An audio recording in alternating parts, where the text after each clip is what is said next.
ઉપર તો આ બહેણી આમથી આમ કરસ ને આમથી આમ કરસ એટલે જોશ ન બહેણીમાં.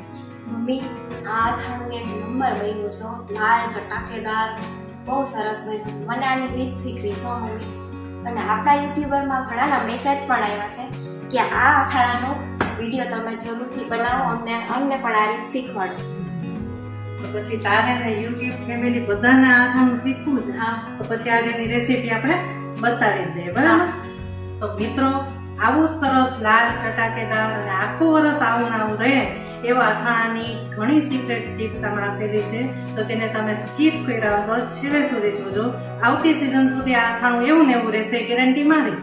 150 ગ્રામ રાઈના કુરિયા, 100 ગ્રામ મેથીના કુરિયા, જરૂરિયાત મુજબ મરી, 20 ગ્રામ વરિયાળી, સ્વાદ અનુસાર શેકેલું મીઠું, જોઈતા પ્રમાણમાં હળદર, વઘાર માટે 1.5 ચમચી હિંગ, લાલ મરચું પાવડર, વઘાર માટે તેલ, 1 કિલો ગુંદા, કિલો રાજાપુરી કેરી. સૌ પ્રથમ આપણે ગેસ ચાલુ કરી તેલ ગરમ કરવા મૂકી દઈશું. મિત્રો, આ તેલ ગરમ થાય ત્યાં સુધીમાં આપણે રાઈના કુરિયા અધકચરા પીસી લેશું. તો મિત્રો, આપણે આ ગુંદા કેરીના અથાણામાં રાઈના કુરિયા અધકચરા પીસી લેશું, જેથી કરીને આપણો મસાલો એ સરસ લચકા જેવો બનશે અને ગુંદા અને કેરીને સરસ રીતે કોટ થઈ જશે.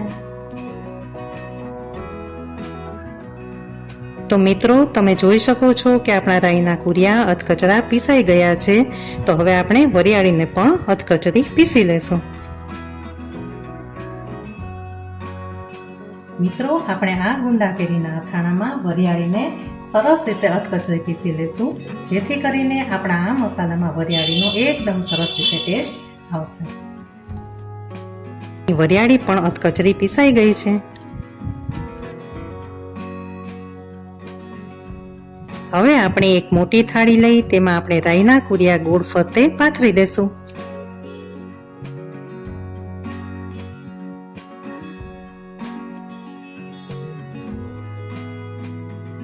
ત્યાર પછી મેથીના કુરિયાને પણ ગોળ ફરતે પાથરી દેશું.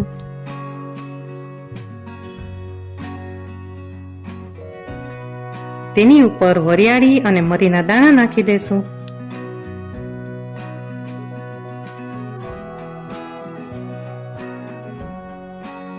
વચ્ચે ખાડામાં 1.5 ચમચી હિંગ નાખી દેશું. મિત્રો, તમે જોઈ શકો છો કે આપણું તેલ પણ ત્યાં સુધીમાં વરાળ નીકળે તેટલું ગરમ થઈ ગયું છે. તો આ તેલને આપણે હિંગ ઉપર રેડી દેશું અને થાળી ઢાંકી દેશું.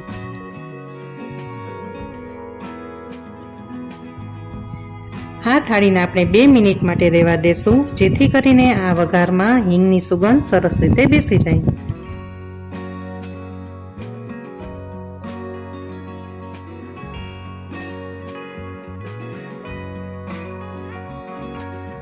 હવે આપણે થોડું થોડું તેલ એડ કરતા જશું અને ઉપરથી થોડી હળદર નાખશું.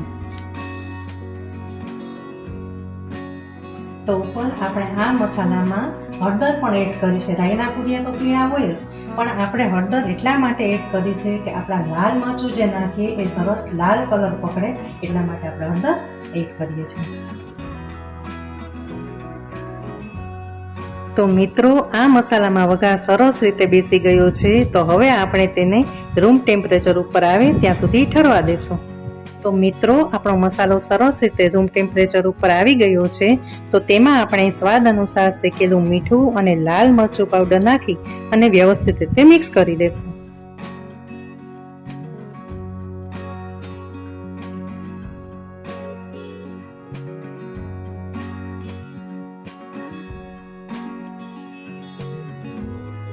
આ ગુંદા કેરીના ખાટા અથાણામાં આપણે મીઠું એ શેકીને યુઝ કર્યું છે, કારણ કે મીઠામાં ભેજનું પ્રમાણ હોય છે, જેથી કરીને અથાણું એ લાંબા સમય સુધી સચવાતું નથી. તો આ ભેજનું પ્રમાણ નીકળી જાય એના માટે આપણે મીઠું શેકીને યુઝ કર્યું છે. આ વઘાર કરેલા મસાલામાં આપણે મસાલો લચકા જેવો બને તેના માટે જોઈતા પ્રમાણમાં તેલ એડ કરશું.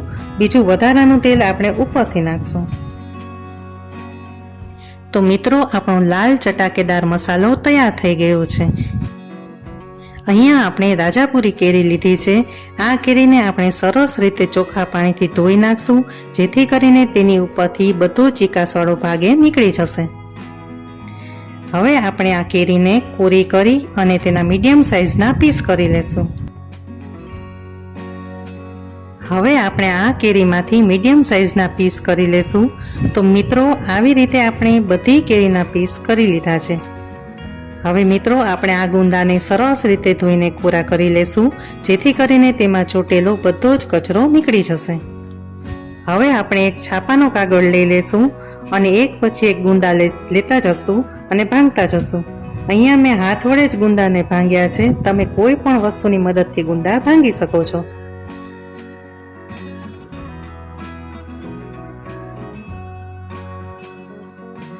મિત્રો, આપણે છરીને મીઠાવાળી કરી અને ગુંદામાંથી ઠળિયા કાઢતા જશું, જેથી કરીને તેમાંથી બધી ચીકાશ નીકળી જશે.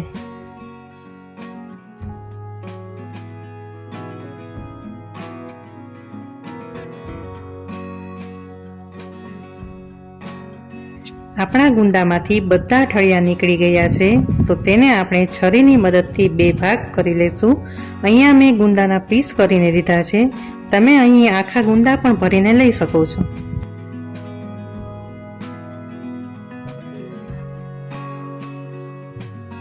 ત્યાર પછી આપણે જે કેરીના મીડિયમ સાઇઝના પીસ કર્યા છે તેને થોડા એવા લઈને બનાવેલા મસાલામાં મિક્સ કરી દેશું અને બાઉલમાં કાઢી લેશું.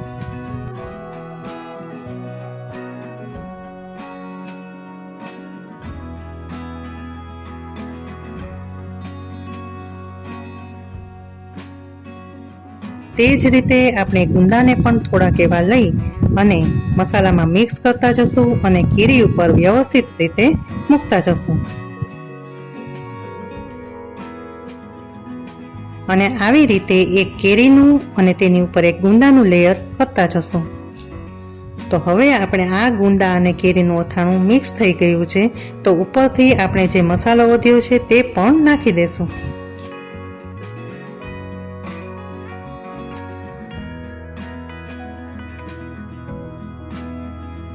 અને તેની ઉપર આપણે ઠંડુ કરેલું તેલ એડ કરી દેશું. આ તેલ આપણે ગુંદા અને કેરી ડૂબે એટલું નાખશું, જેથી કરીને આપણું અથાણું આખું વરસ એવું ને એવું સચવાઈ રહેશે અને બગડશે પણ નહીં. તો મિત્રો, આપણું ગુંદા કેરીનું ચટાકેદાર અથાણું બનીને તૈયાર છે. તો તમને અમારી રેસીપી ગમી હોય તો લાઈક કરો, શેર કરો અને સબસ્ક્રાઈબ કરો અને બેલ આઇકન દબાવવાનું ભૂલશો નહીં.